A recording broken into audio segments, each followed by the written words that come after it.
2027 के लिहाज से उत्तर प्रदेश बहुत महत्वपूर्ण राज्य है।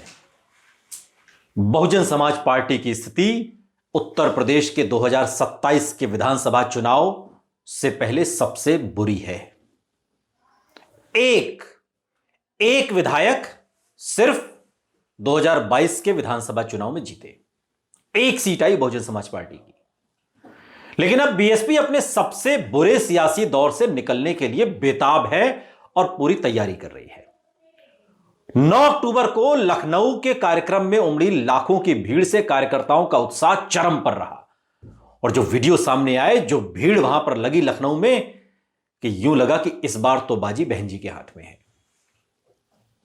लेकिन जो दिखाई देता है जरूरी नहीं कि वही सत्य हो। भीड़ तो हर रैली में आती है और भीड़ का मिजाज कुछ ऐसा है कि सबकी रैली में आती है। और भीड़ क्या वोटों में तब्दील होगी, यह मौजूद सवाल है। क्योंकि अब बारी देश की राजधानी दिल्ली से सटे नोएडा की है। 14 साल बाद बहुजन समाज पार्टी नोएडा में अपना शक्ति प्रदर्शन करने जा रही है। दरअसल साल 2007 के बाद से मायावती की राजनीतिक सक्रियता लगातार साल दर साल घटती गई और इसका असर यह हुआ कि नंबर और वोट शेयर दोनों घटे। 2007 में 206 सीट और 30.4% वोट शेयर हासिल करने वाली बहुजन समाज पार्टी 2012 में 80 सीट और 25.9% वोट शेयर पर आ गई। ये तो सब डेटा है, इसमें कोई सच झूठ वाली बात नहीं है। जो ऑन रिकॉर्ड है वो हम आपको बता रहे हैं।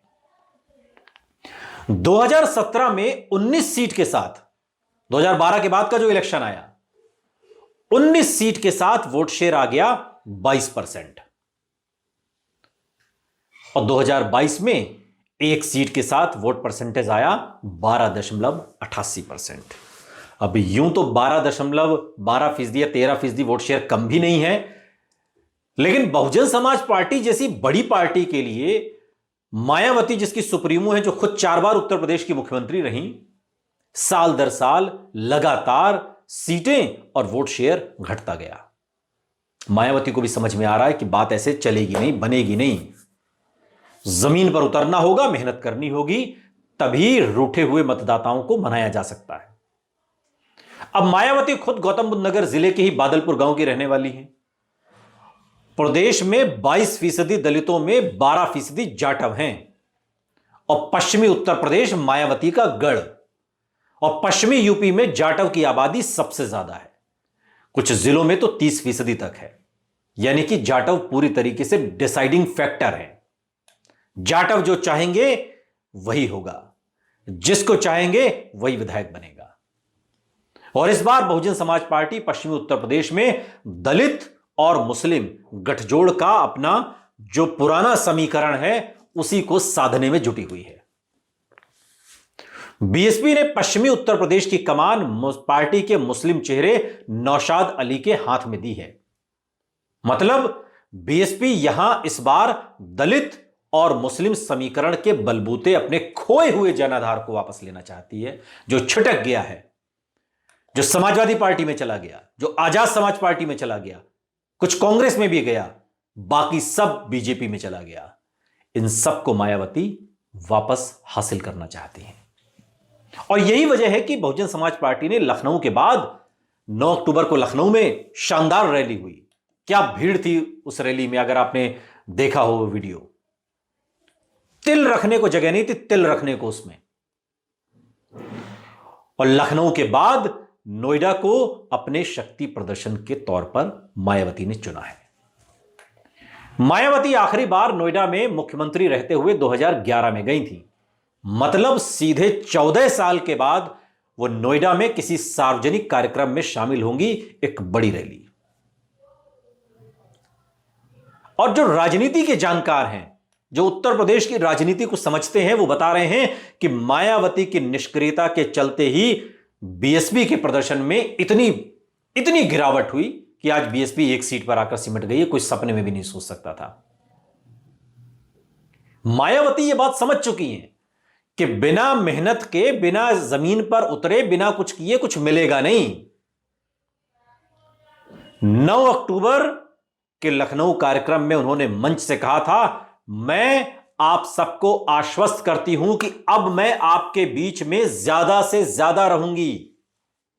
और उत्तर प्रदेश विधानसभा चुनाव 2027 में बीएसपी एक मजबूत विकल्प के तौर पर खुद को पेश करना चाहती है, दिखाना चाहती है।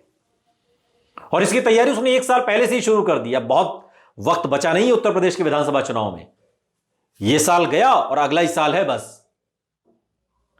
पार्टी के जो सूत्र हैं वो साफ दावा करते हैं कि मायावती खुद 6 दिसंबर को नोएडा वाले कार्यक्रम में शामिल होंगी।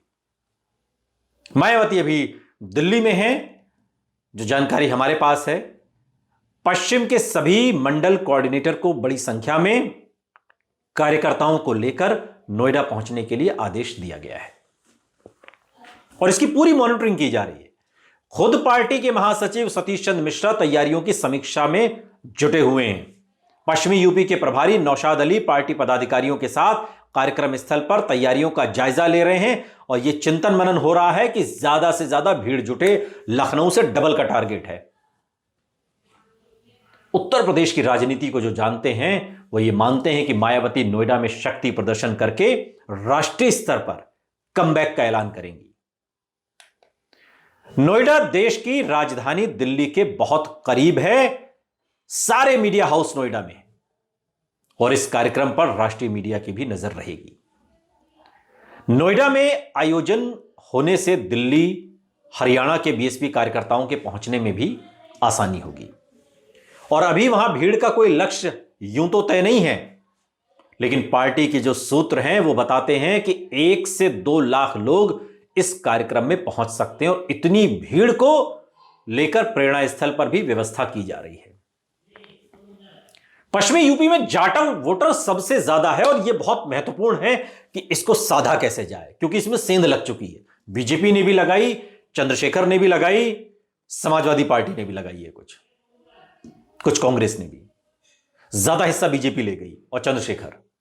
बावजूद इसके 2022 में बीएसपी को सबसे बड़ा झटका पश्चिमी यूपी में ही मिला और उसका वोट फीसदी 10 से 12% तक गिर गया, जबकि 5 साल पहले 18 से 20% वोट बीएसपी को यहीं से मिला था। यह जलवा है मायावती का, बहुजन समाज पार्टी का, जो घटते घटते घटते घटते रसातल में जा रहा है। और बड़ी वजह यह रही कि मायावती ने भले ही सबसे अधिक 98 मुसलमानों को टिकट दिया, लेकिन उनका वोट सपा गठबंधन की ओर गया। और दूसरे सपा ने 2022 में रालोद के साथ, आरएलडी के साथ जो गठबंधन किया, उसका भी फायदा उसे मिला था। बीएसपी अपने दलित मतदाताओं को साधकर एक बार फिर से पश्चिमी उत्तर प्रदेश में दलित मुस्लिम वोट बैंक के बलबूते 2027 के विधानसभा चुनाव में अपनी मजबूत मौजूदगी दर्ज कराने को बेताब है। और यही कारण है कि मायावती ने पश्चिमी यूपी की कमान भी मुस्लिम चेहरे नौशाद अली को दी है। यानी कि एक तरफ मुस्लिम और एक तरफ दलित गठजोड़, और फिर नतीजा क्या निकलता है यह तो आपको 2027 विधानसभा चुनाव की फिजा जब बहेगी तब पता चलेगा, तब आपको समझ में आएगा।